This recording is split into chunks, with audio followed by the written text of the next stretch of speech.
Sometimes it gets tough, but I know that my Jesus will provide. Me not gonna beg no bread. That's why I praise him in the morning, in the evening, and even in the night. My God never fail me yet. Never will the righteous be forsaken or receive begging bread. Haven't you heard? In His holy word.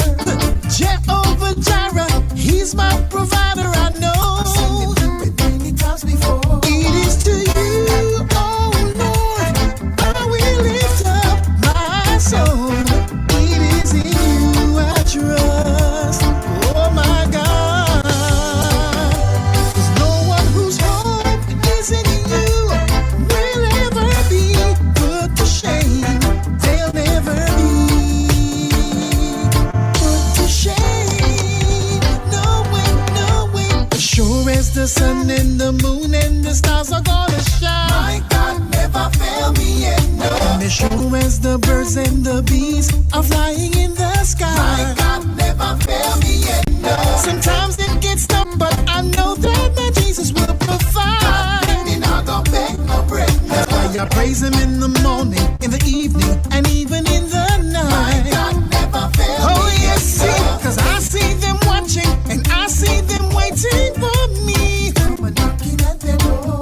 With my pockets turned out and my head hanging down. But you see, Tell me the score. never will the righteous be forsaken or receive begging bread. Haven't you heard? In His holy word. Jehovah Jireh, he's my provider. I know, I know, I know, I know. As sure as the sun and the moon and the stars are gonna My shine. God never fail me yet. No. As sure as the birds and the bees are flying in the My sky. God never fail me yet. Oh yes, sometimes it gets tough, but I know that my Jesus will Me provide. not gonna beg no bread. That's why I praise him in the morning, in the evening, and even in the My night. God never fail me yet. Oh yes, we are survivors, more than a conqueror. We are survivors. Oh yes, see, as sure as the sun and the moon and the stars are in the sky. My God never fail me yet. No. As sure as the birds and the bees are flying in the sky. My God never fail me yet. Oh yes, sometimes it gets tough, but I know that my Jesus will provide. Me not gonna beg no bread. That's why I praise him in the morning. Praise him.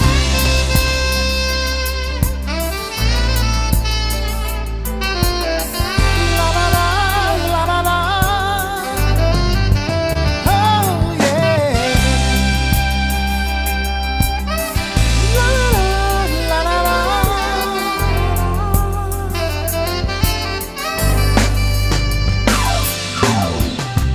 Hello, my friend.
Hey there, brothers, sister too. I see your hurt and pain, cause I've been there too. And oh, it's my desire that you'd all come to realize Jesus died just for you, and that He's waiting eagerly for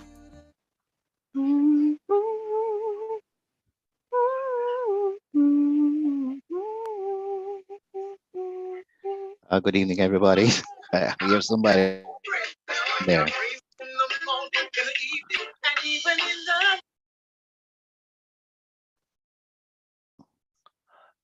Good evening, everybody, and welcome to another session of Intimate Moments. Um, Junior and Trudy, do you want to turn on your video? And Ardenites, please turn on your videos as well. Jermaine, could you just give turn on the audio for Junior and Trudy for me, please? Greetings. How are you doing, sir? I'm doing well. Okay, you were supposed to be in Jamaica, but you are here, and that's good. Yes. Yeah. All That's right, good. that's good. All right, so this is our official start, and Trudy and Junior, thank you so much for taking your time. We're gonna be digging into your life, and I hope you're okay with that.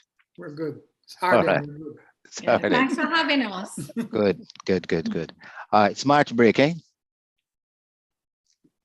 Yeah. It's March break. All right. All right. So guys, this is how it's gonna operate this afternoon. Everybody's gonna be on mute. Only myself and Junior and Trudy will be conversing, and then a little later on, Donovan will come in with some questions from the audience.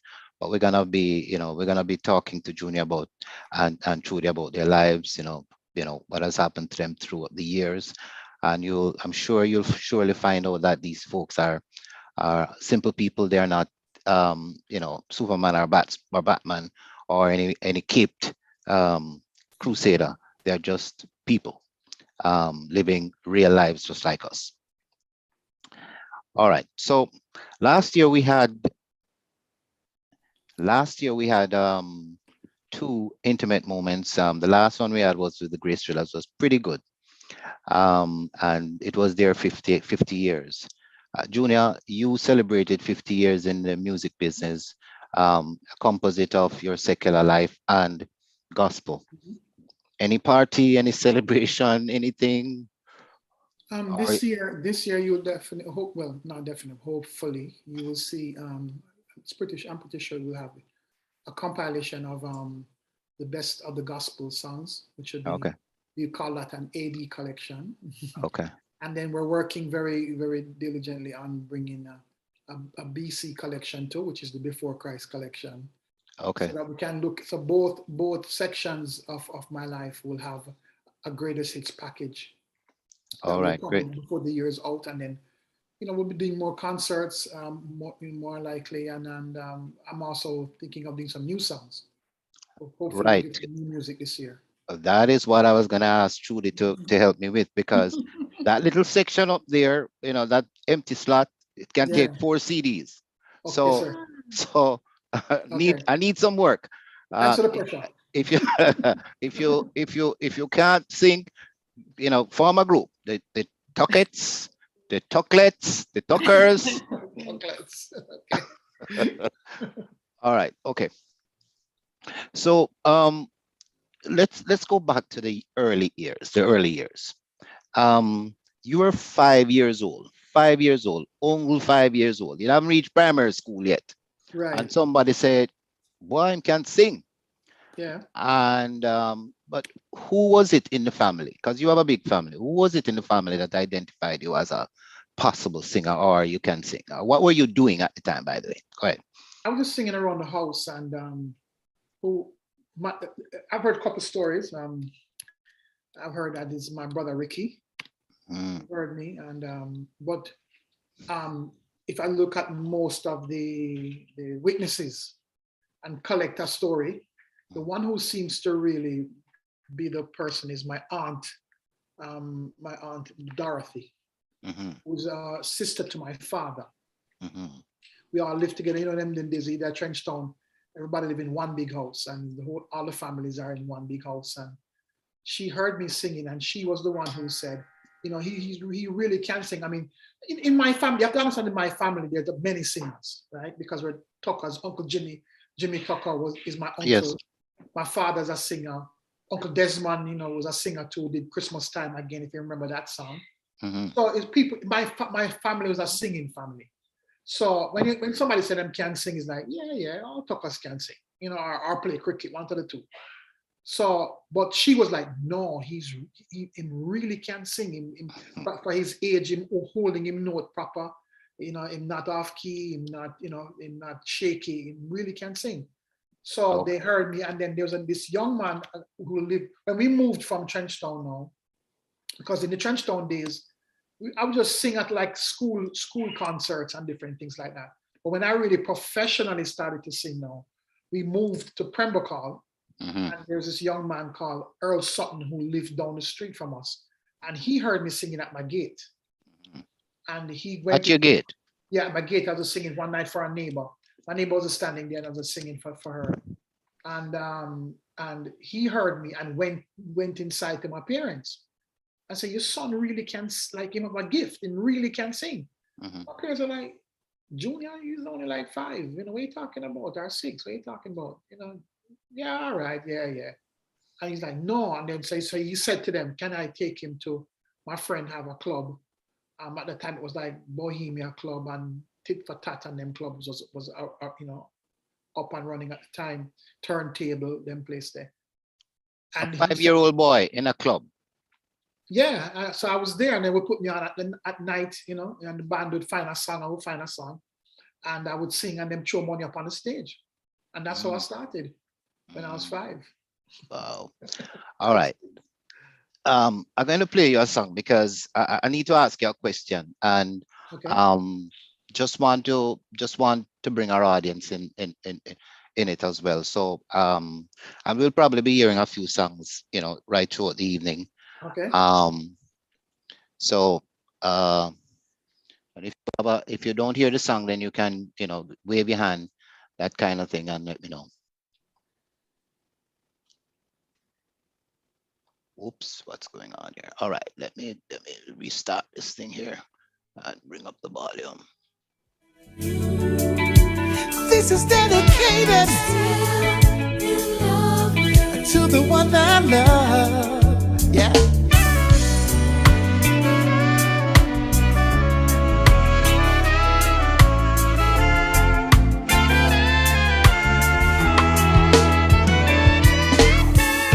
Some of them said it wouldn't last, but they only made me stronger.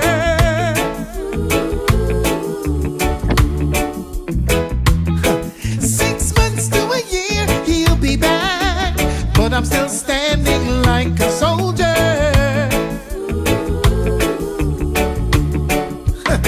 Seen so many come and go, especially when the winds blow. Can't take the credit, I can't lie. It is by your grace I testify. I'm still in love with you. Still in love with you. I am still in love with you, and I will never, never change my heart. Change my heart. Never, never change my heart. All right. So my question to you, Junior, is when you became a Christian, because you know this song speaks to a whole lot of what we see going on now. People jump the fence, don't like what they see on the other side, and they ask for the ladder and jump back over. So the question is, were you broke, couldn't, burnt out? What caused the change? What caused you to move from being, you know, a secular singer to a gospel singer? Don't go too much into it, because I think we're gonna be going into it a lot a little later on. But what was the essence of the change? Well, the change for me wasn't a career change. It wasn't a singing change versus gospel versus or broke or not being broke. I've been broke as a secular artist, and I've made money as a secular artist, and I've been broke as a Christian artist, and I've made very good money as a Christian artist. Mhm. So that's not the issue. That wasn't the issue for me. Okay. The issue for me was really my life and Yeah. my encounter with God and the questions I had to grapple with in terms of what do I want my life to be. I remember when I had my first girl, my first daughter. Her name is Joelle. Call her Jojo.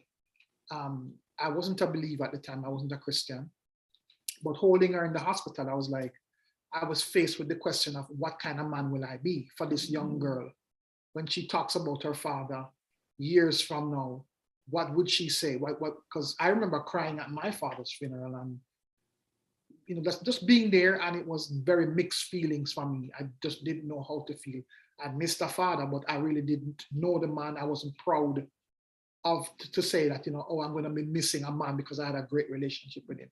So in seeing my daughter, it challenged me to say, what kind of man are you going to be for this young girl? So for me, the change, the jumping, I wasn't really jumping over a career fence. I made a life Life change change. Mhm. that then had a career attached to it. Okay. Good. All right. So I'm bouncing a bit here, and we're gonna talk about daddy a little later on. Okay. Yeah. Now, so at 5 years old, you decided to start singing, and at 7 years old, you had this big hit, Happy, right? Yeah. That was the big hit for you. Yeah. So that was the first Um, time. Yeah. um, you did a lot of covers, I believe, throughout Yes. that time and your career. And I must say that the amount of gospel music you have written far exceed what you did in your secular, in Is that your true? writing on secular. Oh yeah, I count them. I go through it. So I had to And I had to trust me, if you say so, I had to do it if this, but you say so, I mm, believe you, sir, because you are a very what you call it, excellent man, meticulous man when it comes to preparation. I don't think I've ever been prepared for a interview more than any interview than you, to be honest with you. all So right, if you say so, you win, boss. I won't even fight you. But all that's right. that's interesting though. Well, I didn't know that. I did not know that. Yeah, I did take a look because I started to learn a lot about your life, and I decided to dig and dig, take the pickaxe, even the O and everything, and start tear down the place, find out things. So Wow. good. Let's move to 1978. Okay. 1978, you were invited to the Peace Concert. Yes, sir. All right. For those who don't understand what the Peace Concert was, it was that tumultuous time when in Jamaica's politics where 10 was dying on each side every night Yeah. of the political spectrum, and something had to be done. So they call in Bob, and people like Judy Mowat, Jacob Miller, Leroy Smart, Barry Salmon. Yeah. These guys are elder statespeople for you, because you must be about 12 years old at the time, Right. right? Young boy. Yeah. And you were asked to perform. Now, my question to you, did you understand the gravity of what you were doing, or you just went for a bus out? No, I did understand the gravity and I tell you why I was blessed to understand it. Because the person who was working behind the scenes, big time, uh, preparing the show, he Mhm, was also one of the MCs of the show, was mhm. Tommy Cohen, Okay. who happened to be at the time my manager. Now, here's a funny story that people don't know. He did not want me on that show Is that so? And for what reasons? because he felt like I was more child pop, Yeah. popular, nice music, young girl kind of a thing. He Yeah. didn't see me fitting on a platform like that to be a political show or a peace show or a show that is dealing with reality. He didn't want me in that kind of a mix. And Hmm. it was a Rastafari show. It was our time black movement unity kind of a thing. So I didn't Hmm. I didn't fit the bill at all. But for some reason, we were coming off of a concert where we did, I believe we did International Year of the Rasta Child, and I'd opened for Bob, and so I was riding a 7 year run that was really a good run. I mean, I was #1 songs with some of the songs on the chart, that I had at the time, Happy and Look Into Your Heart and all those songs. That was What you just said, a 7-year run? Yes. I thought about 12 years old, you're running a 7-year. 7-year run, yeah, because I started at 5. Yeah. So you find that when Tommy met me at 6, because I met Tommy at the Nuggets for the Needy concert, which was the first concert I did. And that was a national concert. So I went pretty quick from being just a young 5-year-old singer to a national name. People knew me. So to put me on the show, it was like, people were like, why is he not on the show? Put him on the show. And Tommy was like, I don't want him on the show because it might, I'm working on it. I don't want to force the issue. You really think him should be on the show? And they're like, yeah. So I became a part of the show, even though, like, in the sense of musical sphere, I didn't really connect. I remember Leroy Smart is doing like Ballistic Affair. Darius is doing stuff from Zappo Banner, Cha-Cha Children Are Rising and them kind of songs, you know what I mean, from Zappo. So with me, I was gonna do I'm doing Enjoy Yourself. I'm doing, One of the Poorest People. Those songs, I'm doing happy and those happy songs. Right. But somehow the people loved me and wanted. And then here's the thing too. I also was the one who represented the youth of the nation. Okay. I was the only young artist at the time who was a child artist. So anytime the child, the child representation, the youth representation came in the picture on a national scale, I would be the one. And until Ziggy came and Melody Makers and Nadine Suddle, and I was the child artist, coming through at the time. So that's how I got into that mix. I thought it was risky as well, because just the nature of it. It was just too. I would say a kind of a very volatile situation. It was a young child. Was heavy. Security was extremely heavy. Yeah. I remember it very well. Yeah, and I recall that iconic picture of Bob Marley between the two political leaders, holding up hand and that kind of thing. But that was a big thing. It was at the stadium, right? I think the stadium. Yeah. So interesting. But it's good that you understood what was going on, because I just thought maybe it's just you were riding the popularity at the time and they just wanted to get you in there. I remember Peter Tosh and Bob fighting because Peter said, no, join a peace thing, and them fooling him, and Peter sent a message to Bob saying, don't do it. And Bob was like, no, I'm still gonna do it because it's the people, it's for the people. I think there's the politicians using him. And I have plenty of stories of that behind the scenes time that people that were never told publicly. So it's a very interesting. It could make a very interesting movie, a very interesting documentary of our time in Jamaica if somebody was to really tell the full story. What went on behind the scenes. It's amazing that you remember all of that, because I know Peter and Bob. After a while, the money thing came in and Bob became too popular and Peter didn't like it and all sorts of things. Anyway, we're not getting too far into that. Okay. But that's but it's amazing that at that young age that you remembered all of that. All of that. All right. So we're gonna swing a little bit now into family. Yeah. So and what happened within your family. Trudy, we're gonna come to you. The Chinaman daughter. I'm good. You guys get to hear all the stories that I hear all the time. All right. So Junior, you were in a family of 11 children. By the way, let me just a segue here. Did anybody else in the family sing, or just you? No, there's Sharon. Sharon, very good singer, awesome singer. And there's Nikki, who came after me. Nikki sing background with, and if you want to remember who Nikki was, Nikki sang background behind like Barry Salmon for a long time. Myself, Luciana, Buju Banton.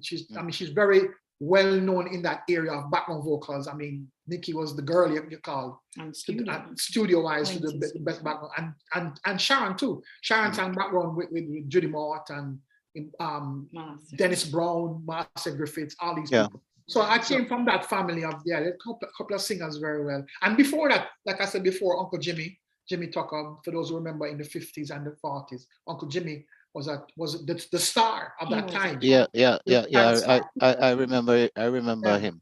And those people, different people, yeah. So I'm Now, from that kind of family. did anybody emerge like you did as a frontline singer or a lead singer, or everybody just ran the background? They did a couple of things front-wise, but in terms of the consistency, I'd say probably I'm the one who the most, who's the most consistent. Okay. All right. So as I was saying. No, there's some coming behind me, fast, and they're very good and better than me. Trust me. Okay. All right. Good. So please let me be privy to those recordings when they come out. All right. Sure. So let's drift into family now, because that's an area that impacted you quite a bit. Yeah. You as a young person out there performing, and I don't know how much school you did while you're doing that. How did you share that time? But anyway, so it was 11 of you, because look, there's a song that you put out. It's called Love Somebody. Came out in 1996. Yes. And in 1998, you rebranded it under the gospel, under your new first album, and called it Love God Almighty.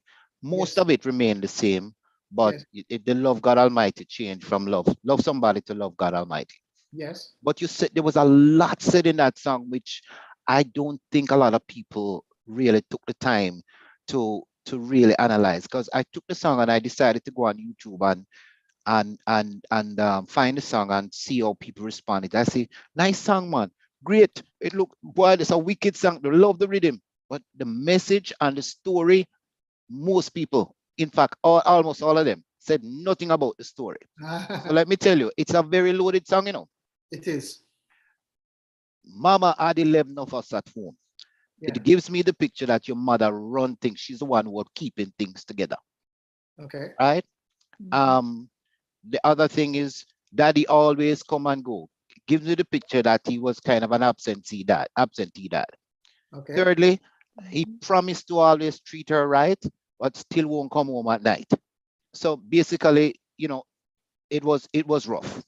But what you didn't say is anything about, as I read later on, the abuse and all of that. Tell us a little bit about what was happening at home. Okay, I think, hold on 1 minute, and I think, and even address in your answer, please address the issue of your mom running off, because she couldn't handle it anymore. Okay, so when you talk about mom being in control, she really wasn't in control. Okay. The thing is that dad. Okay, so you have to first understand. I don't think I did justice in giving people the perspective of how the song was written. The first part of the song when it says, living in the place Kingston 13, me and Ricky played in the morning sun. One bright day, Ricky was gone. A lot of people think I'm talking about my brother, Ricky. Well, that's not what I'm talking about. First and foremost, that front part of the story is just life in Kingston 13 and Maxfield Avenue, where I spent a good portion of my life. And Maxfield Park Primary School, I used to go to school with a young man named Ricky Bramwell. And his brother and us, we grew up together, sleeping at the same bed. I'm house, him come at my house, me come at females, that kind of a vibe. But one day Ricky was gone because we were playing football one day, and another brethren of ours, we all grew up with too. So it's friends. I'm not telling him about our enemy. Friends, they had an argument, and Ricky was stabbed and he died. Wow. So it's like one morning you get up and you play football, and then right after the football game, I mean, I wasn't there at that particular football game, but I heard about it, that Ricky died. And when I heard who killed him, I was like, oh my goodness, that's what brethren too. That's like, real friends. We grew up together in the same football community. So the point I'm making is I was just trying to paint a picture of life in Kingston 13. Then it moves now to my mother, who at the time is in Kingston 13, and she's telling you her perspective I'm telling you my eyes as to how I saw her life. And when she said, Mama had 11 of us at home, but Daddy always come and go.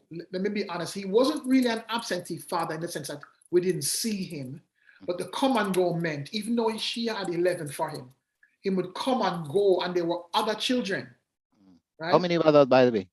So in total, he has 19 children. 19. And here's the thing, it's funny, all of us are family, we know each other. So you have big barbecue and all them thing there? Huge, but if we have a barbecue, the place block, trust me.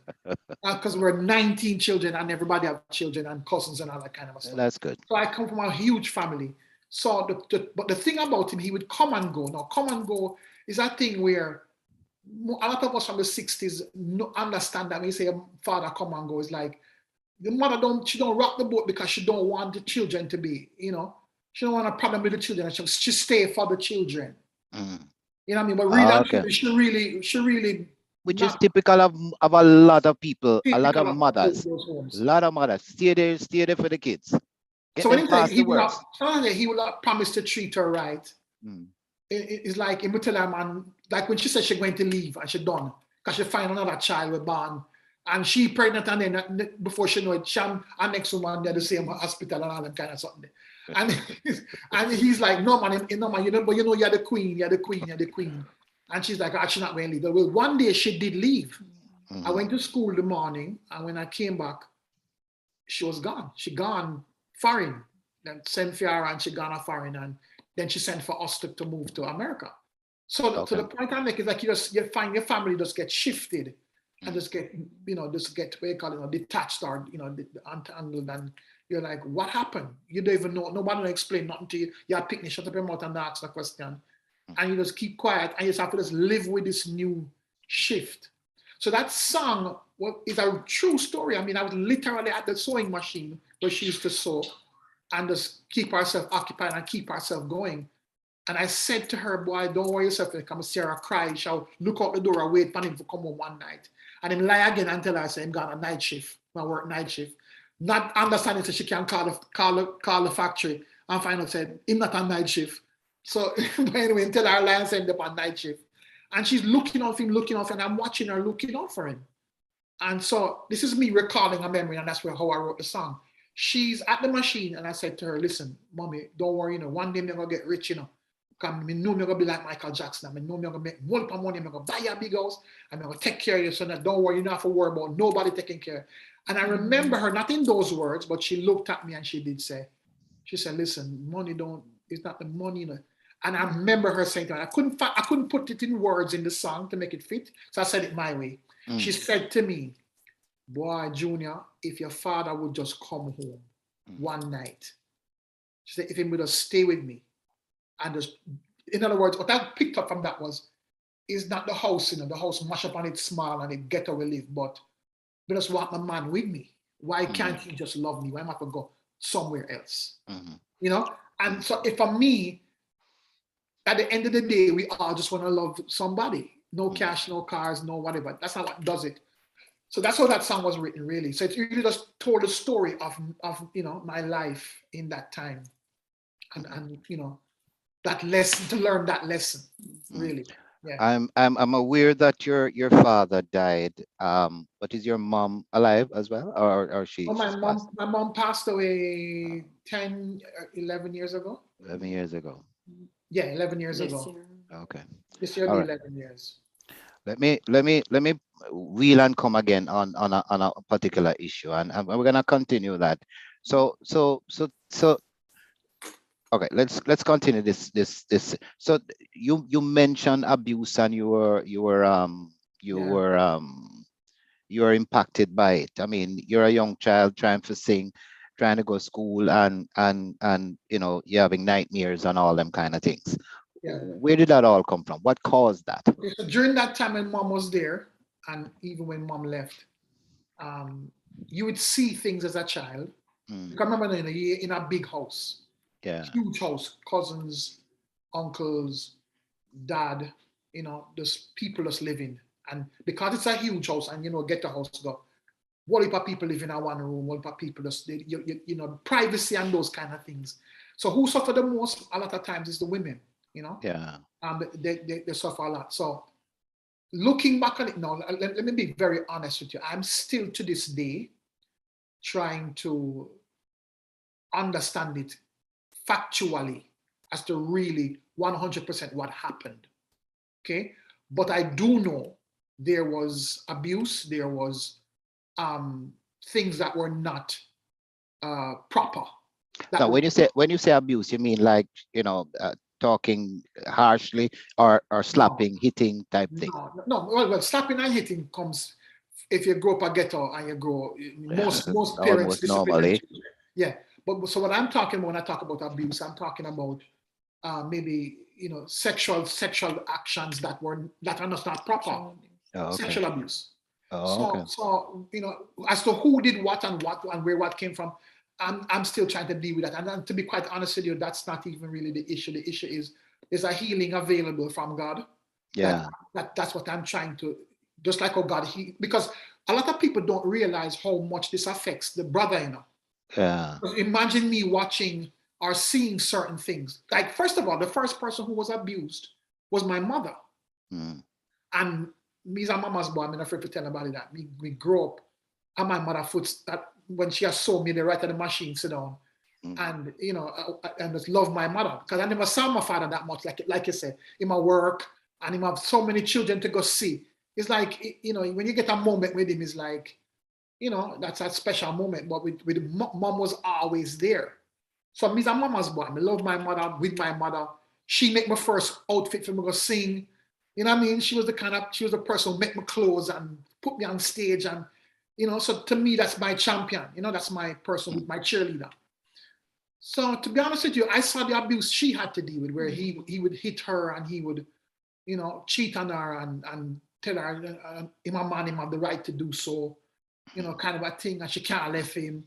And, she try to leave him, him find her, and she go back to her mother's house and we find her, bring her back. Him, be mad at us and say how she disrespectful because she left her pick with them.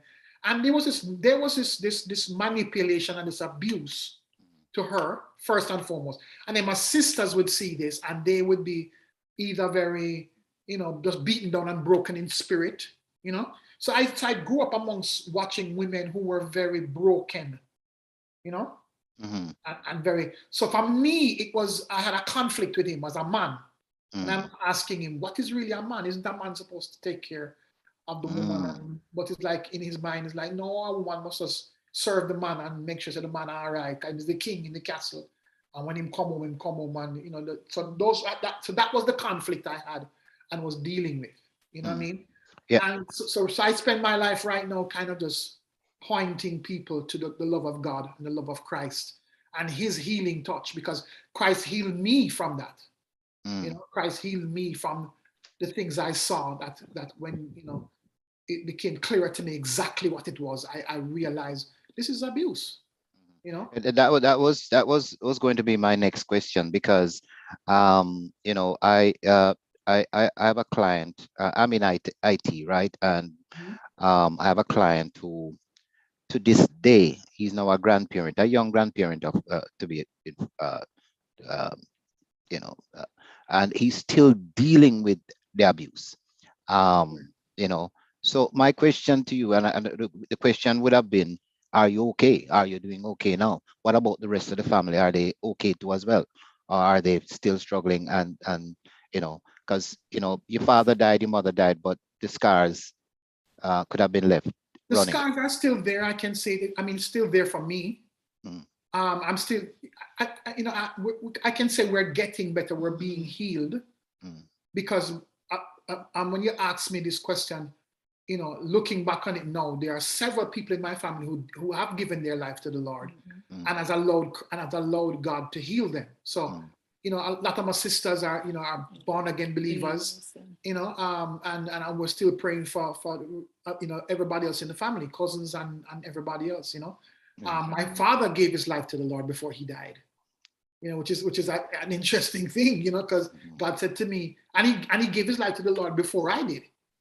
And Okay. God, that was a challenge for me, because God said to me, what are you going to do? He's in heaven, he's with me, and you down here vexed him and don't want to repent. And a while. And a while, so how that didn't work? And I was challenging that. So the point I'm making is we're all on a journey. Each different people are in different places. So my job, like the song you played earlier, which is "See You in Heaven," if you listen to that song clearly, you'll hear the story of me. At the time, my mother was alive, so I was talking to her in a song. I was talking to my brothers and sisters in the song, and I was talking about my father. So it's like the healing is what we're concentrating on right now, and the healing is available to us because of Jesus Christ. There's another song, "Healing Me," and I see that thread in your songs, because I kind of moved you through the whole 6 albums that you had there, because I had to figure out who this guy was, and I had there was every album had this kind of thing, Lord, break me, help me here, heal me, that kind of thing. Even in your first album, I can't remember the song, I played it when was it last week, "If You See Me." Oh gosh, forget it. Right, yeah. But you know the song. I know the song. But Trudy, let me ask you a question. Hearing all of this and seeing all of this, and you hear all of this from this man, weren't you scared that the sins of the father will follow the son, that he'd beat the life out of you? At the time when we met, we weren't Christians. And it was funny. He always wanted to be the opposite of whatever his father was. And so I think it actually worked in my favor. But then, even in your humanness, there is so much you can do and no more. And I believe that when we became Christians now, we actually were able to put legs, if you will, to what we were trying to do. So we learn the word, we understand why we do what we do. We're able to go through healing and all that stuff. So we were trying our best, I think, in our humanity to do the opposite, to try to stay together as a couple, to raise a child, to have a home, to be faithful to each other. And we wanted those things. So it didn't scare me at all. If I was to say what it did, I think it opened my eyes a lot, because I wasn't raised that way at all. So he would share these stories with me, and I would almost be amazed or even shocked that these things actually happened, or even happened to him, because you see him as somebody that's on TV, in the newspaper, stuff like that. You think that everything is well. You don't really hear what's happening behind the scenes. So that was really eye-opening for me when we met and we started to, share the different ways that we were raised and stuff like that. Okay. All right. So June, I'm going to ask you a question, and you better get it right, because the lady's right beside you. Jesus. Pray hard. Give me the full date at the wedding date. Full wedding date.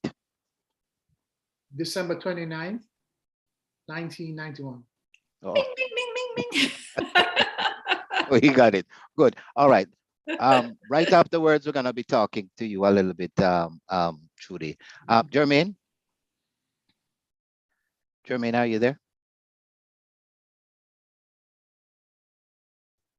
Yes. Good afternoon, Denzel. All right. I kind of switched things up because I wanted to move things. Your welcome and introduction somewhere in the middle, where more people are here. So I'm gonna ask you to come in as president of the Ardenne Alumni Association. Oh, by the way, for you guys, the Ardenne Alumni Association is a worldwide organization. We are in. You know what? Let me stop talk. Jermaine, your time, my friend. Okay. Good afternoon, everyone. Okay, I'm playing a dual role here this evening, doing the technicalities as well as doing this welcome. All right, so bear with me if I seem a little bit out of the ordinary. However, I just want to officially welcome everyone to this afternoon's Gospel Sunday event. We have been having this series of Gospel Sunday intimate events. The last one was very good, and so far this one is going very well. And let me officially welcome to the Ardenne Alumni Association our very special guests, Pastors Junior and Trudy Tucker. All right, am I correct? Mhm. Perfect. Thank you. Okay, and let me say that I like listening to Junior Tucker's music, right? I have been following him. I'm not as old as 50 years. However, from as far back as I can remember, I have been following the music, both from the gospel and the non-gospel genre. And I must say that the music from Pastor Junior Tucker has been, really of great quality. All right. I mean, you can see, as a lover of music myself, I can say that I can concur with you. And I just learned something earlier today that, music runs in the Tucker family. So I can see it, the style is good. All of the elements of, good singing, is present whenever you minister. And I really look forward to hearing you sing. All right. And it's amazing that even as you continue to gracefully grow, I don't want to say age, that you the vocal talent is still there. So welcome to you and to your wife to this afternoon session. Thank you. Thanks for having us. You're welcome. And to everyone, welcome to all members and even persons who are not members of the Ardenne Alumni Association. It's a pleasure having you here today. This afternoon's session is primarily via Zoom, and it is also being streamed on YouTube. It's only being streamed on YouTube this time. So if you weren't here at the beginning, it is only being streamed on YouTube. We did advertise that it will be streamed on Facebook, but due to technical issues, we're only able to stream on YouTube. So the link to the YouTube channel has been posted in the chat. So share to as many persons as possible so that they can be a part of this afternoon's proceeding. So this is the Ardenne Alumni Association. We're a global network of past students. And that common link is that we all attended Ardenne High School. We have various chapters located in Jamaica, Florida, Atlanta, New York City, as well as Toronto. And we have past students dispersed right across the globe because Ardenites, as we know, make tremendous impact, not only in Jamaica and the region, but in the world. And so one of the activities of the Ardenne Alumni Association in order to continue the engagement of our past students is to have Gospel Sunday event, and that is pioneered by Denzel Davis, who is also a past student and is from Toronto. He's based in Toronto, and this is an extension of our Gospel Sunday event. He does yeoman service every Sunday morning. I should say most Sunday mornings, 98% of Sunday mornings now, to share with us some music from all genre, but it's gospel. And he seems to have a great taste for good music, and that's one thing that I can say about Denzel. He has good taste in music, and then Pastor Junior Tucker is here, and so this is just an extension of that Gospel Sunday event, and we look forward to a wonderful afternoon. So far it has been good, and I gather some persons will join us soon. Some persons are also on the YouTube. The last time I checked, at some point we were at 11 persons. So I think for persons in Jamaica, the change in daylight saving time caught some persons off guard, but we're going to be having a wonderful session. Thank you. God bless you, everybody. Okay, thank you, Jermaine. We have a YouTube channel, so we're asking anybody on YouTube or anybody in this forum, you have the GIF or the JPEG as part of the invitation. The link is there. go on YouTube, subscribe, because we want that YouTube patronage to grow and grow and grow. Excuse me, Denzel. Excuse me, Denzel.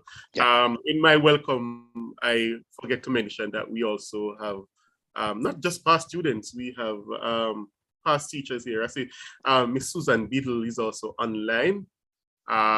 She's a aren't you a teacher? Oh, sorry, she's a past teacher. So past teacher of Ardenne High School, you know, the award-winning performing arts group, you know, she has been instrumental in the successes of the drama club. That's Miss Susan Beadle. And I think she has some connection with Junior Tucker as well.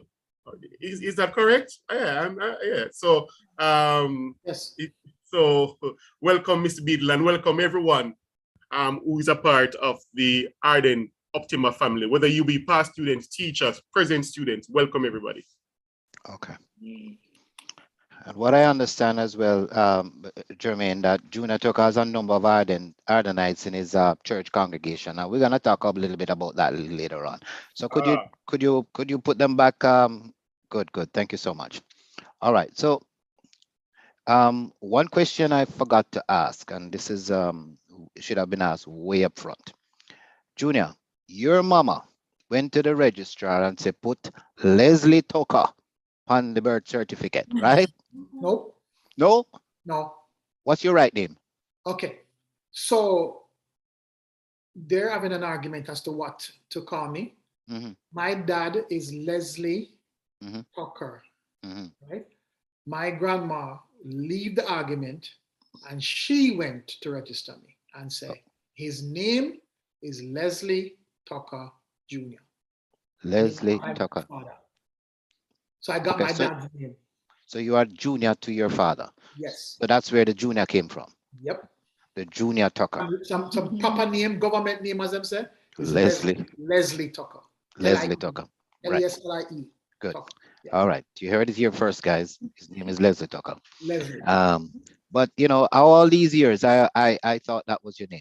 No. So it's just now digging into your life, I realized that I'm seeing articles with, you know, with your name being mentioned as Junior Tucker.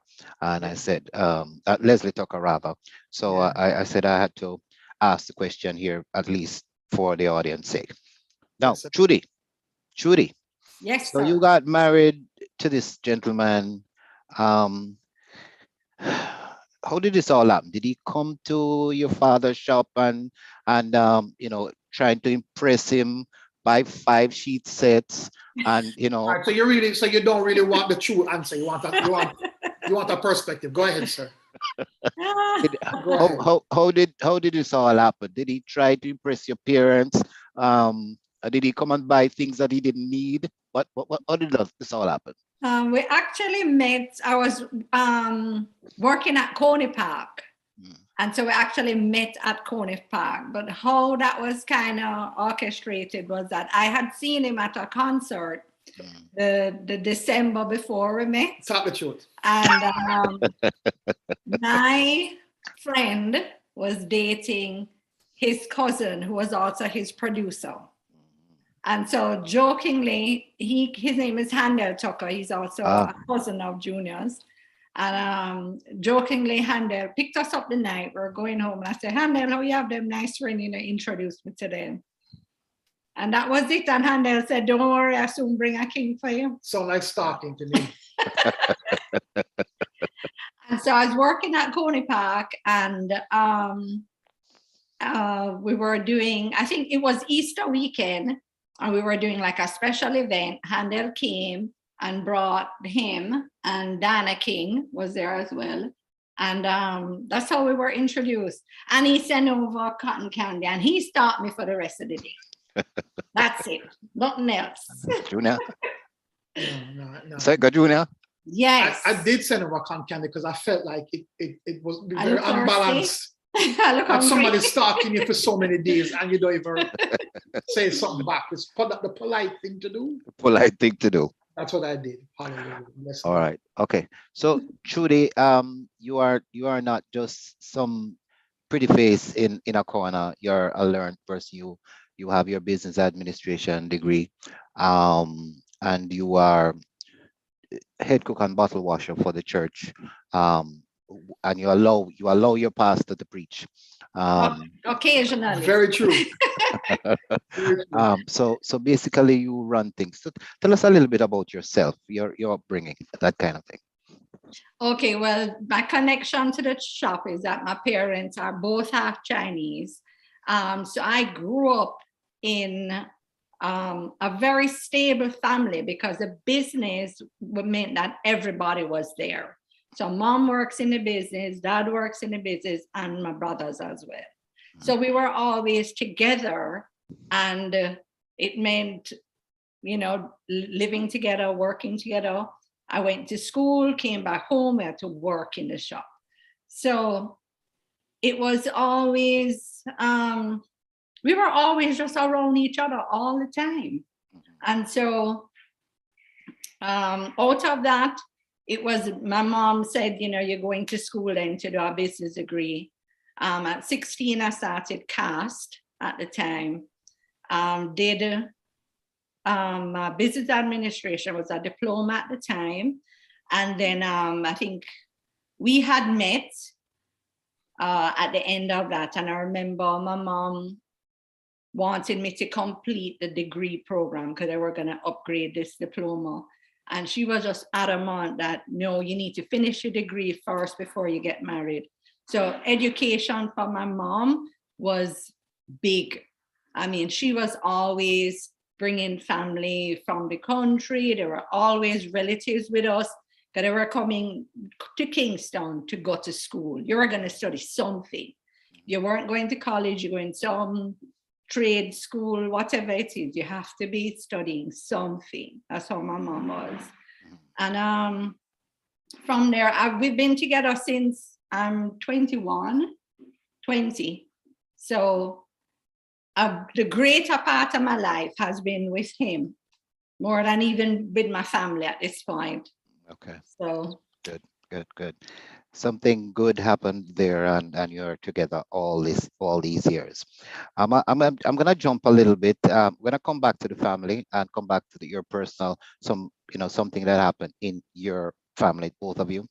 But I just wanted to ask Junior here. So you all got married and you became a Christian, and I'm pretty sure, or I'm kind of speculating now, you must have had commitments, secular commitments when you made that decision. Maybe a contract, maybe a what do you call it, a singing event or something. I read one time you had to go to Japan, singing in front of 25,000 people. I don't know if it was Japan Splash or what, but I guess you had some of those things. How did you manage? How did you navigate those things? Did you pluck out a few songs that, my Sex on My Mind, you remove that, or other songs that really didn't fit the bill, you kind of move them out or sing pure gospel? What did you do? Well, when I got saved in 1997, it was very challenging because, there's the reality of having a family. We had one child at the time. Jojo was a baby at the time. So I had to, the dancehall money was, just going. You're living off of it for a while, but it's like it's going and it's going fast. And then you give your life to the Lord and you ask the Lord, what are you supposed to do? And one of the things that happened to me, like you mentioned, Japan, I was called to come back to Japan because I've been there before that about 3 times on 3 different tours. So and I did pretty well every time I went. So the promoter would always, say, yeah, man, bring back Junior Tucker. He was good. So so he heard, he sent the message and said, tell him, him can come.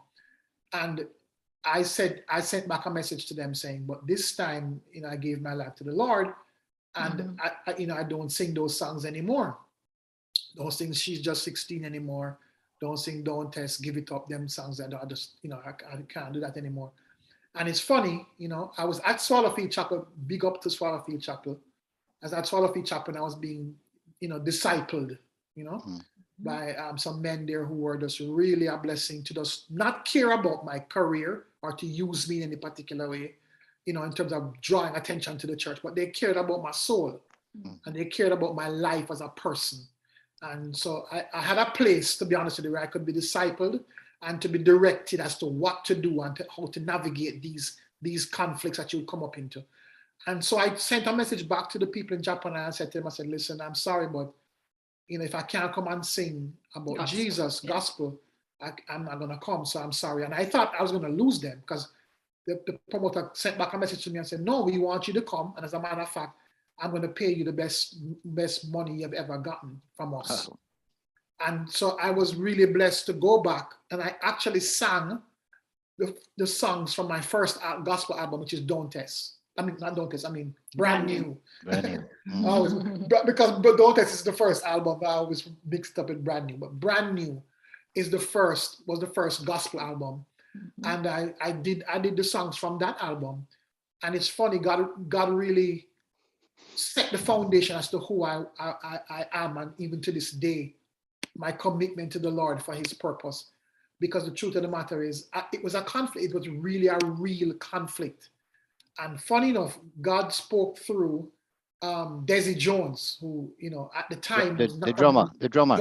yeah, Yeah. who at the time was not a believer, and not a Christian man. And I remember coming to rehearsal, and I brought 2 set lists, just like you said. So to come back to what you said about me taking out songs, I was singing the good songs, Love of a Lifetime. I would sing Don't Test, and those songs that were borderline, they never trouble nobody, clean. And I did that set list, and I would rehearse that set list, and then I would rehearse the Brand New album. So I had 2 set lists because I was still trying to decide what to do. So I'm talking to my elders at Swallowfield, and I'm rehearsing 2 shows. So at the second to last rehearsal, Desi got totally upset. And I mean, he blasted me. I'm so grateful for him to this day. I love him so much. Desi, tell me off. I must tell me off, I mean, tell me off. Bad and everything, tell me off. I said, listen, man, if you're a Christian, you're a Christian. Yeah. So if you're a Christian, where you're supposed to sing? Sing the God tune then. If you're not a Christian, then go back to where you used to sing and stop your foolishness, man. Stop putting up and down and play boaty. And I said, oh, okay. And I knew God spoke to me through Desi. And I said, okay, we're going to do the gospel songs. And we did that album. Let me tell you something. I went to Japan, and we did about 6 or 7 cities on that tour.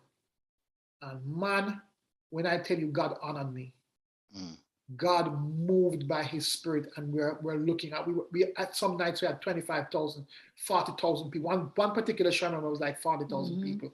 And the people were under the spirit of God when I was singing. I mean, jump up was exciting. I mean, like people were just lifting their hands and just worshiping and bawling. And I'm singing English, and they're speaking Japanese. And they don't know these songs.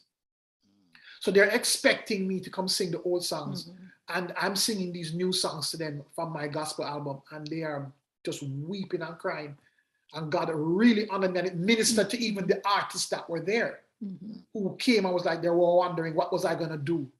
Which Junior Tucker was going to show up.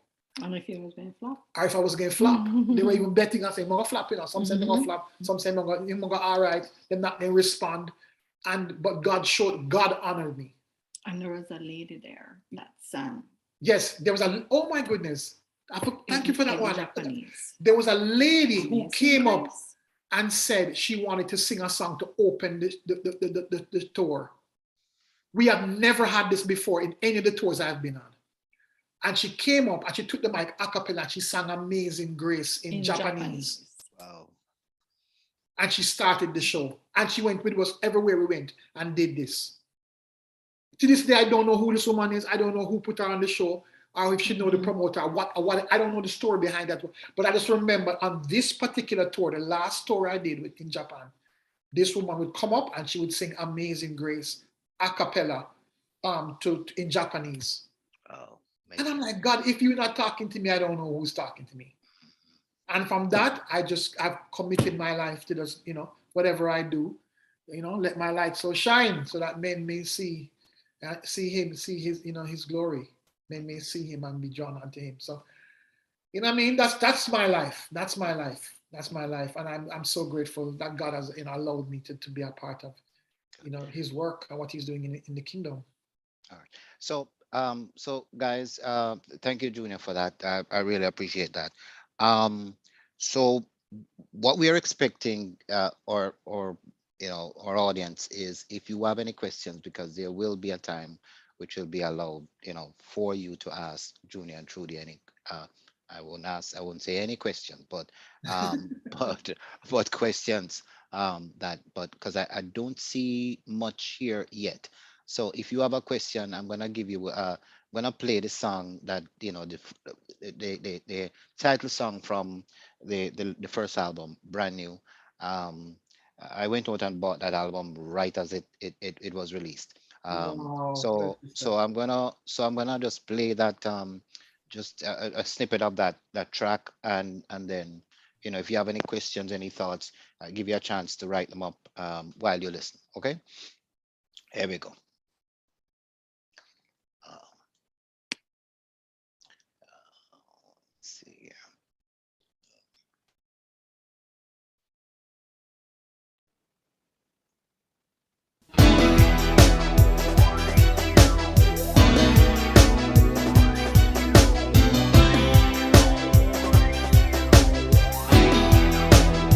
Oh, yeah.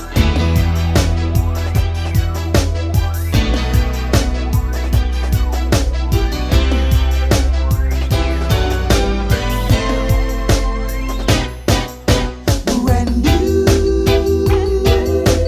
Welcome the Christian soldier. Brand new. 'Cause the Lord has touched my soul. I'm brand new.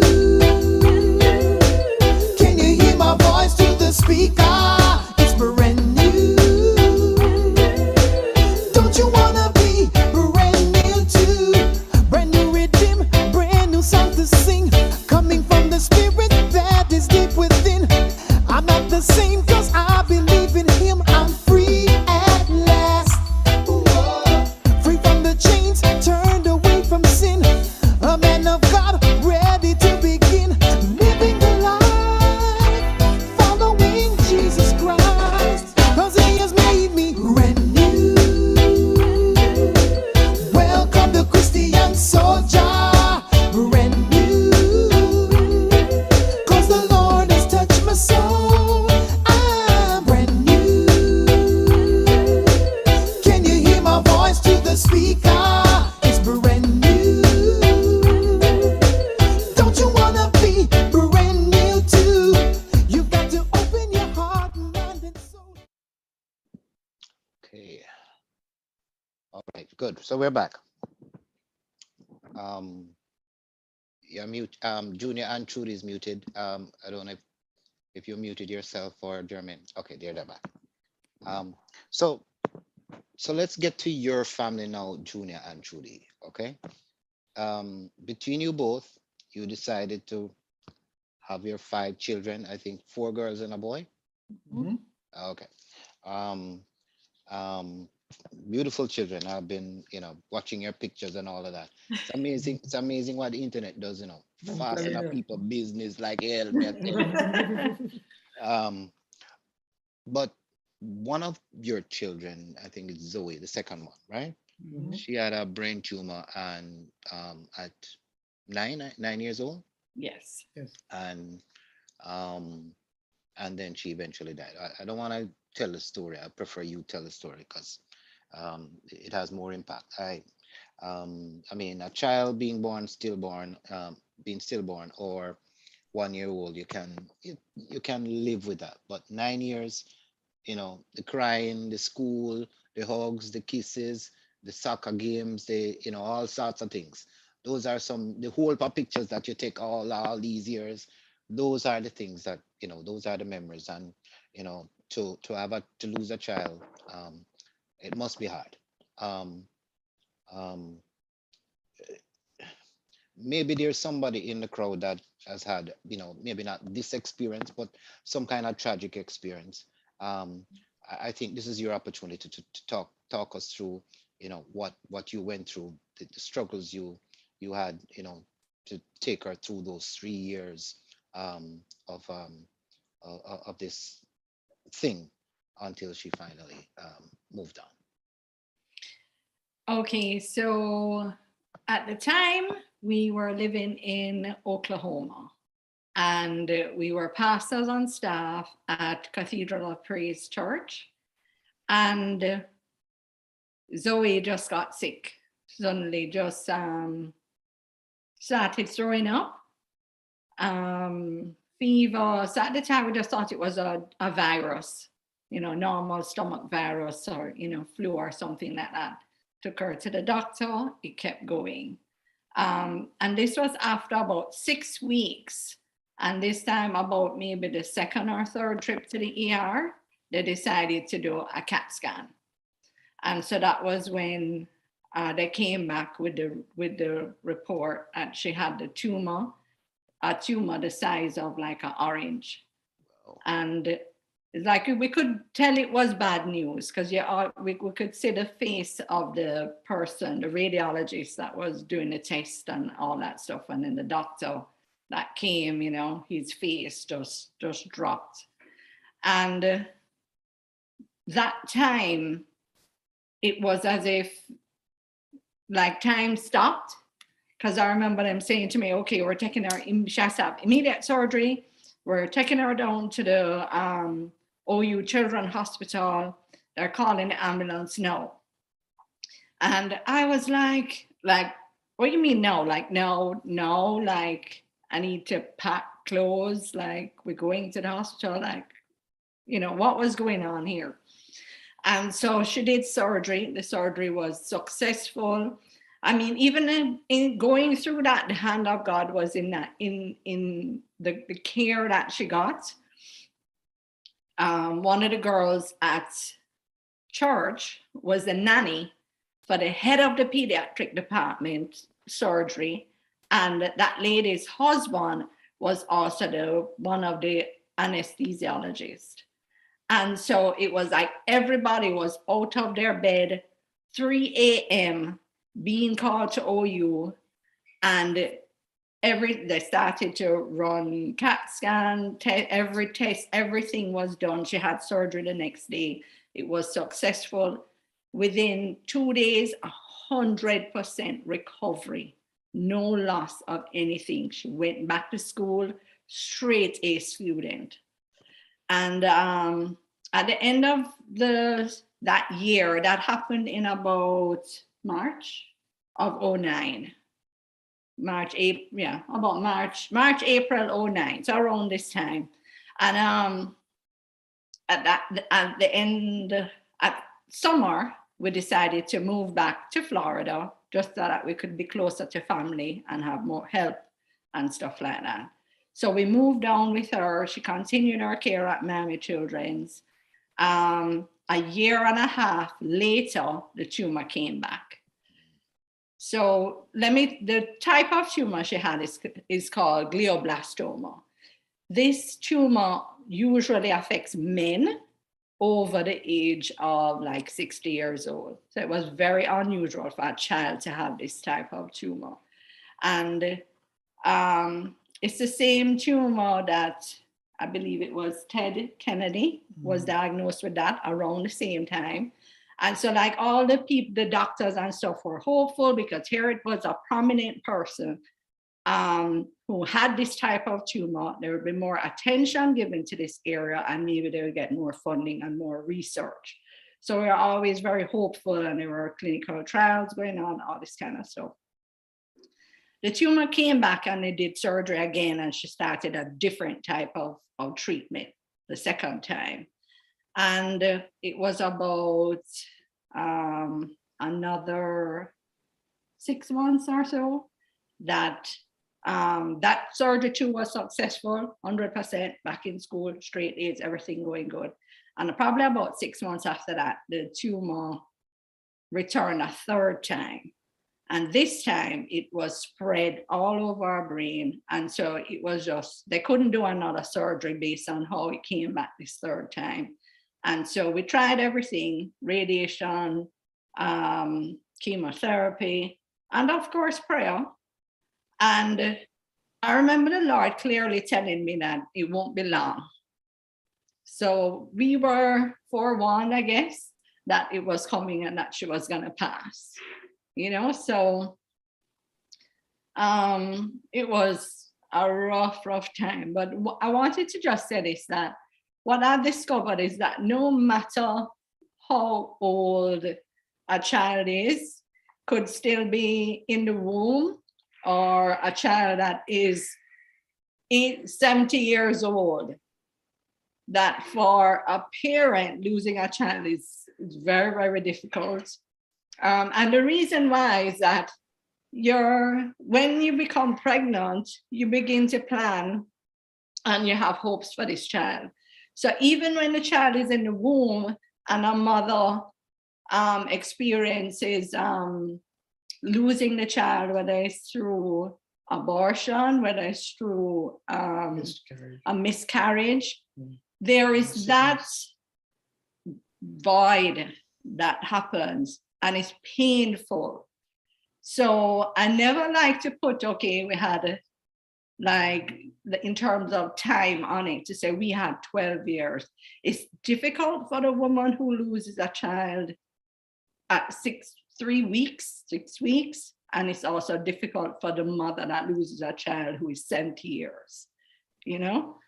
And because I've been out of this experience, I've been able to talk to a lot of other moms that have lost babies, and you know, that's kind of what I've learned talking to each of them, that you begin to make preparation, you begin to have hopes and dreams for this child that is to come, and you don't ever expect that your child will go before you. So it's very unnatural. You think that you're going to go and your child is going to bury you. So when that happens, it seems like it's out of what should be the normal plan, or the normal plan of things, of how things should go in terms of life. So, Julia, anything to add to that? I think your wife has explained it, and you know, you can see that you can see that there is still dealing with this thing. Well, the truth of the matter is, people have come to me and said, oh, God is going to heal you and you're going to get over this. And I don't think you ever get over this. I think God's grace comes along to walk with you and to heal your heart. Yeah.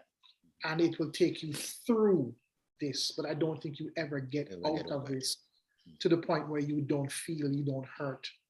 I mean, I've been hurting now for Zoe for 10 years. 10, 11 years. 10 years. And I don't know if it's gonna change. I don't think it's gonna change. But I'm healed, or being healed to the point where I'm good to function, to keep going, to love my other children equally as much as I do Zoe, and to understand them individually and speak life over them and still believe God for them. And I don't. In other words, it hasn't made my faith less. Mm-hmm. It has made my faith just as strong, and even stronger, to keep believing for Paige and for Jojo and for Judah and Layla. So, but there is a pain of missing Zoe.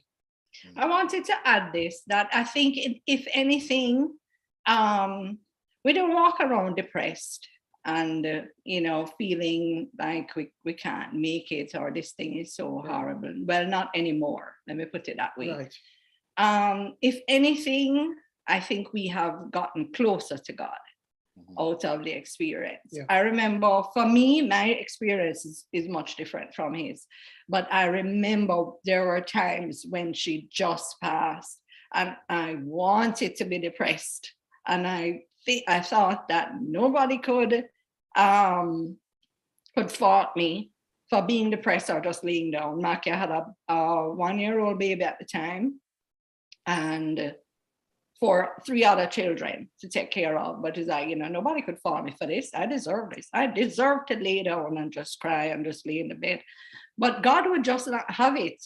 And he would carry me. And I remember the poem, Footprints in the Sand, and where the writer says, God, at my lowest point, I only saw one set of footprints. I mean, that came alive for me. And the Lord's reply in the poem is that it was then that I carried you. Amen. And I was carried. I cannot describe a time before and probably after that the presence of God was so real and so tangible. It's something that you can never, ever forget that. So I still cry, and I know he does too, because we miss her. But it's not a cry of woe is me, or why did this happen to me? In fact, I remember the Lord just saying to me, why not you? You're the believer. You're the one who has faith, so why not you? And it's still difficult to talk about, but I can tell you that God was with us and with our children as well, because they have continued to grow and to do well.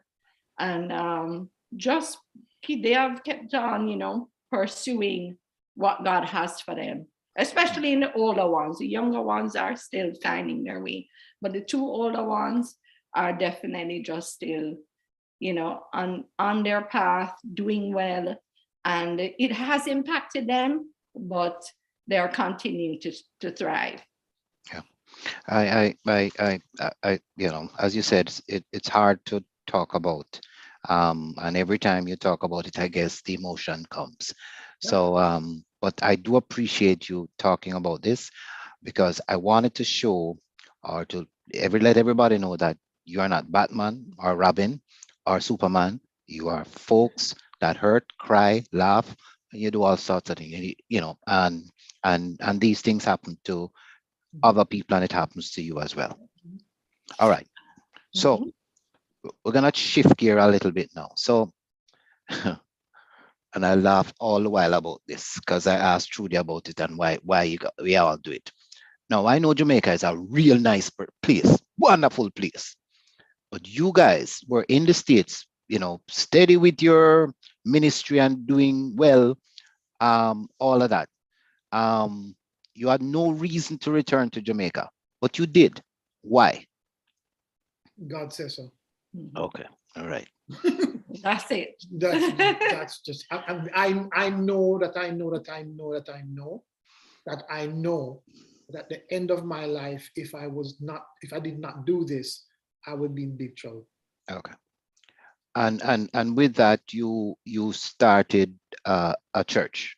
Family Word of Worship. Family Word of Worship. That you like most churches, formed in somebody's backyard or somebody couch, or some place where 2 or 3 are you gathered, and you say, hey, it's a good idea, and I feel the Spirit moving on me to do this. But then it became incorporated and established in 2015. So now it says 2022. So you have 7 years. You've been 7 years in November. 7 years in November.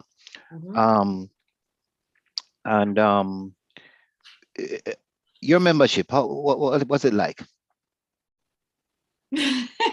Quite to be. Well, before the pandemic, we had about 180 people who would actually come out to worship. Because at that point, we had 2 services. So we had a morning service at about 8 o'clock. And then we had a second service at 10:30. After the pandemic, a lot of those, everybody at point, based on the lockdowns and all that, everybody shifted on the rules. So it's about people are slowly returning to the sanctuary, but they're continuing to watch online, and we encourage those who are, who have underlying conditions, all that stuff. We encourage them to stay home. Right. So we had today about almost 100 that were physically present at church this morning. So I understand you don't have a building yet, but the idea is to work towards that building, right? Yes. And not yet. We meet in New Kingston. Yeah. Okay. So okay. All right. So anything coming up soon this month or in the near future? And it's Trudy again, I guess probably you are you're going to point at you. So anything coming up? Yes, we actually have a women's conference. It started out, let me say this. It's funny that you mentioned that healing has kind of been a theme throughout Junior's albums. Well, it has also been, if you will, a theme in our church. And somehow, which I know is the Lord, we seem to get a lot of people who are broken. And our very first conference that we did it really was geared for our church. And we had about 70 people. And it was men and women who were invited to attend. Last year, we did the conference online, well, because of COVID. And last year, we saw about 200 women, not only in Germany. We shifted it last year to a women's conference. And we saw about 200 women that came out to Healing Our Wounds last year. So coming up at the end of this month, the 31st of March through April 3rd, we're going to be doing Healing Our Wounds again. This time is totally different because it's the theme is My Brother, My Keeper, and Let the Men of God Speak. So we actually have men speaking this year to the women. And we're going to be talking about things like the father wound, the impact that a father, an absentee father, has on his daughter, and also how we take care of our sisters, that our men should be the ones who are our protectors, our guardians, and not our abusers. And then on the Saturday, we have a panel that you'll be able to ask questions and interact with the speakers and stuff like that. Pastor Stephen Jennings. Yeah, Pastor Stephen Jennings from Mona Baptist Church will be there, and Pastor Courtney Morrison from Fellowship Tabernacle Portmore, along with Pastor Junior.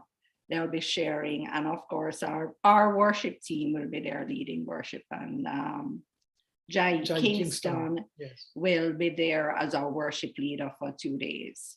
Okay. For 2 of the days. So that's coming up. You can register at Eventbrite. Just search Healing Our Wounds, and that's March 31st through April 3rd. Okay. All right.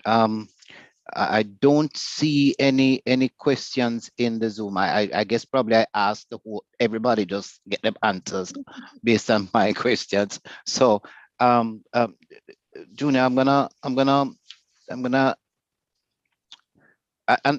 ask you something here. On October 3rd, 1921. Whoa, that's a long time ago. 2021, you preached a message about bounce back again. And I think you did it in 2 tranches. You have been through some stuff. You both have been through some stuff. I was very impressed with the message. It was awesome, ministered to me. But I'm giving you 2 or 3 minutes to, if you can, at least communicate to this audience, just in case there is somebody in this audience or on YouTube or anywhere else listening, the opportunity to hear a little bit about what bounce back again means. Okay, well, bounce back again is for those of us who we're coming from a bad place, a bad situation, a traumatic situation, whatever it may be in our lives. I know for COVID, during the COVID pandemic, some of us have lost people. Some of us have had jobs taken from us. Some of us have had, because you are sitting in a place where you're at home and you are confronted with self, then you are, things come up that you didn't want to deal with because you're running on the treadmill. And now here you are confronted with who you really are. Bounce back really is a confrontation and a call to say, okay, how will you finish the rest of your life? Will you let the things of your life in the past shape your life to the point where you fail, or will you bounce back? So here's the first thing I want to share with people. Bounce back does not happen without God. Bounce back don't happen without God. So if you're listening to me and you're not a believer, the first thing you need to do is become a Christian. The one who created you is the one who is the author and finisher of your life. He who has begun a good work, not you, he, God, who has begun a good work shall bring it to completion. Not you, but him. So he started it, he will finish it. There is no bounce back without God. The second thing I want to share is that there is no bounce back without God, even if you are upset with God. the very God who, because we're very, as people, we're okay when we ask God to be our advocate, to be our fighter, our provider. But when we are upset with him, the one who we think offended us because he did not give us what we thought we should have gotten. He did not heal my daughter when I asked him to heal my daughter. Then what can happen to us if we're not careful is we are mad with God and we'll function enough. We go to church, we'll do the church because we don't want to miss heaven. But the truth of the matter is we rob ourselves of what is the richness of God here because we are mad with God and we stay away from God. And the same God who saved you is the same God who you're mad with, you're going to have to reconcile with for you to come through and have a bounce back. And a lot of us don't want to be honest. I sat in a Baptist church for 2.5 years and cussed God. When I say cussed God, I mean I sat there and did not lift my hand, angry. And here's the funny thing, I would go out and minister and sing Healing Me and those songs and Brand New and Sold Out and collect the check from the churches and the concert promoters and come and feed my family. But I was still mad with God and never have nothing to do with him because he did not heal Zoe. And there had to be a private fight between me and God where some things were reconciled and dealt with. So there is no bounce back until there's a confrontation between me and God. All the great men in the Bible, all of them had a private confrontation with God before they could go into greatness. I particularly remember Joseph when he saw his brothers and the brothers came to him and he realized who they were and what they were in front of them. The Bible tells us Joseph went into another room and cried to God and cried to himself. And then when he came out to his brothers, he would talk to them and give them mercy and show them mercy. You can be in the middle of working out things, but while you're working it out, you're in a private room dealing with God, and God is trying to heal you and help you to what you are not, what you're not dealing with good, and you're being healed and you're being worked. You're working out your salvation. And then the third thing is be always connected. Never, ever, ever cut yourself off from people who are of the right spirit. Let me tell you something. I am so grateful for Swallowfield Chapel, for people who have been mentors in my life, people who don't have any agendas towards me in terms of making me, come out in church and bring people in them church, or because of Junior Tucker them want to. There's people who genuinely love my soul and love who I am. And I could go to them and sit down and bawl and be real and cuss and go on bad and be confused and be fleshy. And them say, no, Junior, but stay with God. And they'll keep me in terms of just making me realize that, you're gonna bounce back. And this is how you bounce back. You bounce back by number one, giving your heart to the Lord, continue, keep showing up. Like I said, I sat in a church 2.5 years and never lift my hand and vex. But guess what? I would show up every Sunday because she want to come and the children need to go, and I would show up. So sometimes we as ministers and people in church, you don't know which visit the person is on. Allow when them get break, leave them as long as they keep showing up. Let them keep showing up. And then the second thing, give yourself the honesty and the truth to confront God and be brutally honest with God. God will never heal anybody who's not brutally honest with themselves. Let me say that again.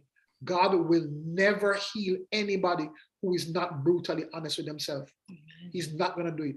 The key to healing, the key to true healing is you have to be willing to be brutally honest with yourself and say, God, this is what it is, because he already knows what it is. And then thirdly, your church, your connection of people who are in the Spirit of God, who will carry you to him. Because sometimes we need to tear off our roof. We need somebody to tear off our roof and let we down on the mat in front of Jesus, because we can't take ourselves there. We really want to go in, but somebody have to never borrow somebody's faith. Jesus said, your faith, their faith made you whole. So those are the three things that I think of all the time when it comes to a bounce back. It don't happen after your might. It don't happen after your skill. It don't happen after your wisdom and how much 12-step class they go to. Those things are nice tools that can help, yes. But the truth of the matter is, the three things is you giving your heart to the Lord. Second one is you confronting God and being truthful.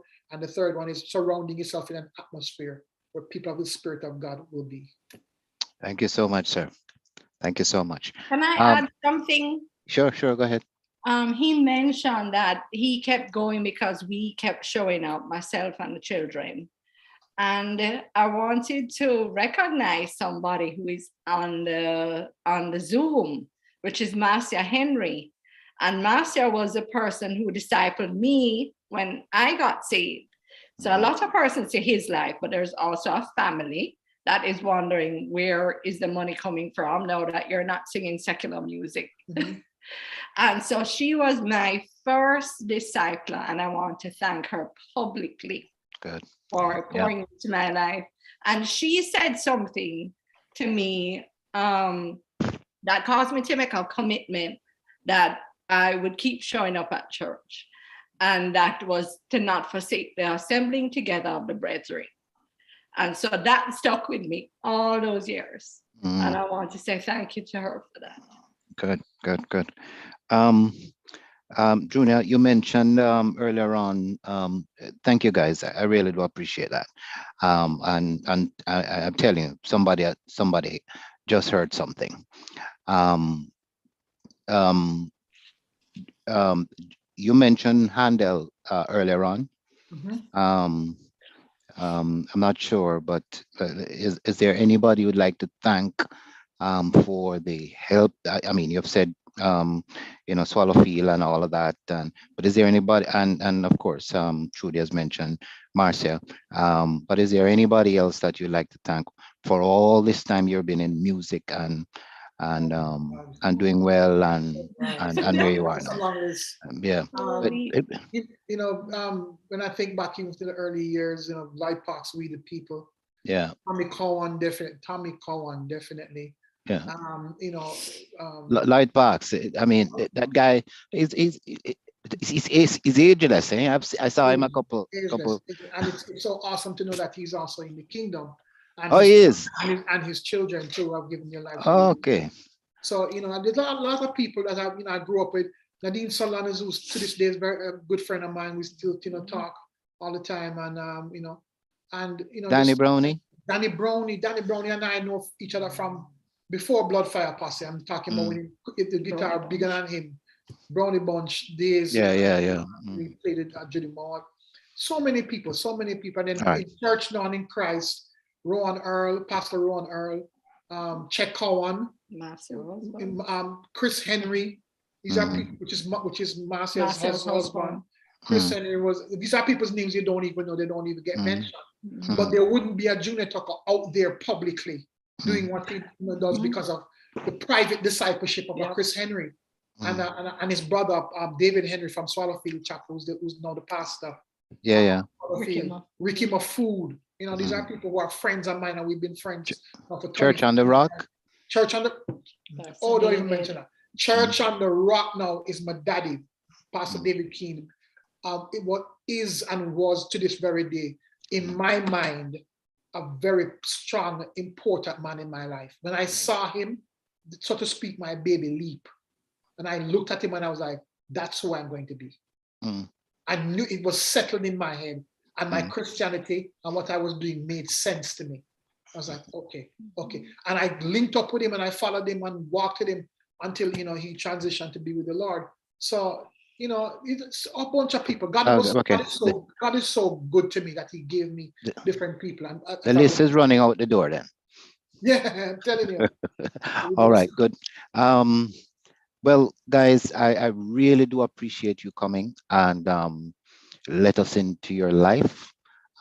This is a recording that is with us as an alumni association, and if you want it, you can get it for your own, your own private use. But I really do want to thank you for coming today. This has been something I've been looking at for a long time. Junior, as you know, I linked up with you some time ago, but you just didn't have the time. But eventually, here we are. So thank you so much, yourself and Trudy, and all the kids behind you there. So thank you guys so much for coming, and thank everybody who came online for showing up.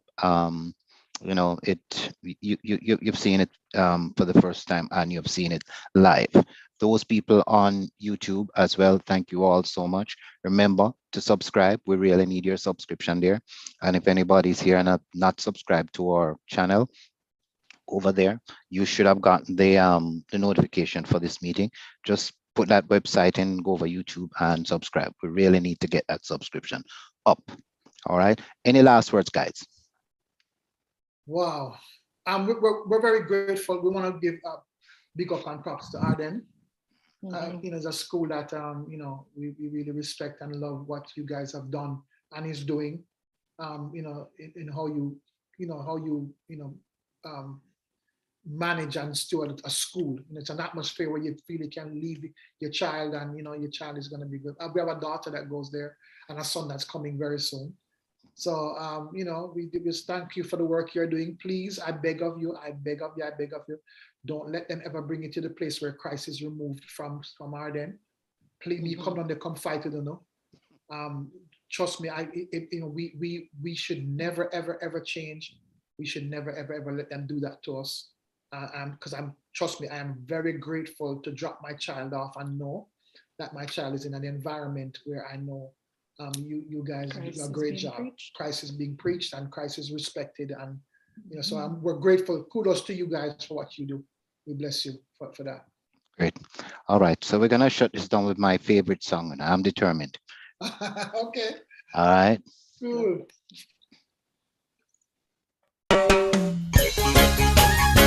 Oh my, JT, come again. Jerome, go tell your friend. Sing, boss it, I'm determined to fulfill my destiny. Hey, I'm determined to defeat my enemy. what you say, what you say. I'm determined to fulfill my destiny. All right, so this is the end of the Zoom, guys. So if you need to leave, that's fine. But I'm going to play my song. Hey, tell them again. I'm determined to fulfill my destiny. Oh, yeah. I'm determined to defeat my enemy. And that's the truth, that's the truth. I'm determined to fulfill my destiny. Tell them again. I'm determined to walk in victory. Mix, Satan, in case you never heard before, you woke up in a warrior. In the blood of the Lamb, we are the conqueror. In case you never heard before, you woke up in a warrior. In the blood of the Lamb, we are the conqueror. I'm determined to fulfill my destiny. I'm determined to defeat my enemy. And that's the truth, that's the truth. I'm determined to fulfill my destiny. Tell the enemy. I'm determined to walk in victory. Satan, in case you never heard before, You woke up in a warrior. washed in the blood of the Lamb. We are the conqueror. In case you never heard before, you woke up in a warrior. Washed in the blood of the Lamb. We are the conqueror.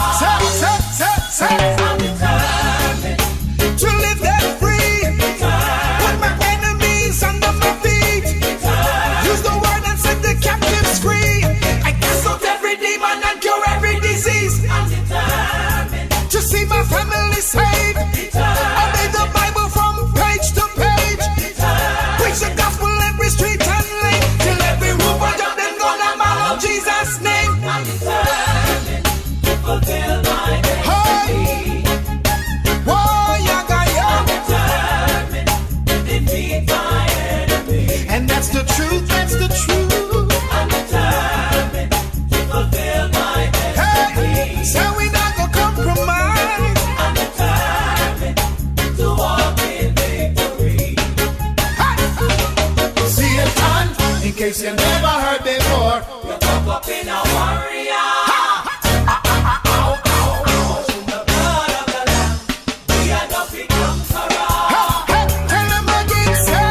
in case you never heard before. Up in a warrior. Hey, like I just said, washed in the blood of the Lamb. We are the big conqueror. I'm determined. to live that free. Put my enemies under my feet. Use the word and set the captives free. And cast out every demon and cure every disease. I'm determined. To see my family saved. Obey the Bible from page to page. Preach the gospel every street and lane. Till every roof and of them gonna follow. Hey! I'm determined. To fulfill my destiny. Hey, yeah, yeah. Determined to defeat my enemy. And that's the truth, that's the truth. I'm determined to fulfill my destiny. And we not gonna compromise. I'm determined Hey, to walk in victory. hey. I'm determined. Bye, guys. Thank you so much.